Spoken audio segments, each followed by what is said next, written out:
সরল সুদ থেকে আরো একটি অঙ্ক দেখো 2023-এ এসেছিল এই অঙ্কটি।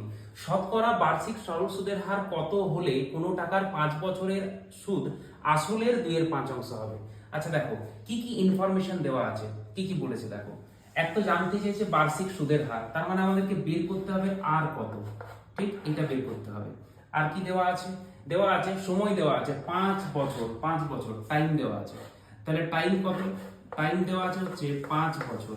আচ্ছা আর কি দেওয়া আছে, আর দেওয়া আছে হচ্ছে আর বলেছে সুদ আসলের 2/5। আচ্ছা তার মানে যদি আমি আসলকে ধরি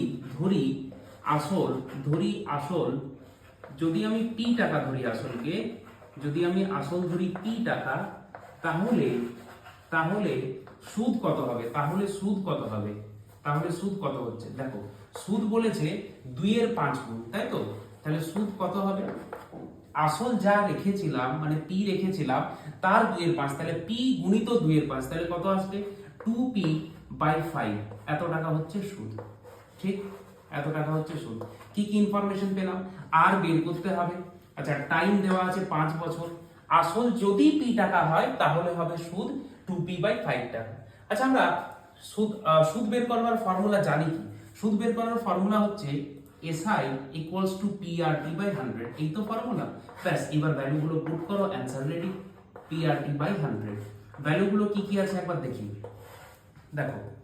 আচ্ছা SI এর ভ্যালু কত দেওয়া আছে, SI এর ভ্যালু কত দেওয়া আছে দেখো।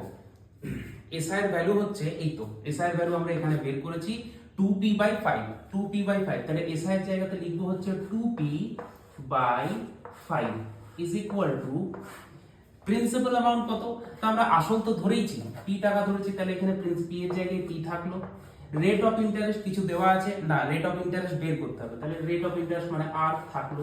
টাইম কিন্তু এখানে দেওয়া আছে, টাইম আমরা লিখে রেখেছি 5, টাইম দেওয়া আছে 5 আর ডিভাইডেড বাই 100, ঠিক।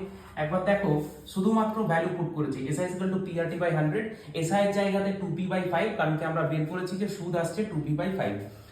পি এর জায়গায় পি, রেট অফ ইন্টারেস্ট বের করতে হবে, টাইম 5 বছর ডিভাইডেড বাই 100। এক কাজ করো উভয় পক্ষ থেকে পি এখানেই কেটে দাও, হয়েছে। আচ্ছা এরপর কি আসছে, ক্রস মাল্টিপ্লাই করলে এখানে আসবে কি দেখো। 100 আর 2 এর গুণ হলো 200, আর এখানে কোনাকুনি গুণ করলে হবে 25r। তাহলে এখানে হলো 25r, কোনাকুনি গুণ করে 25r, 100 আর 2 এর গুণফল হলো 200, ঠিক। এর পরের লাইনে তোমরা r = 25 দিয়ে এটাকে কেটে দেবে, 8 25 এ 200।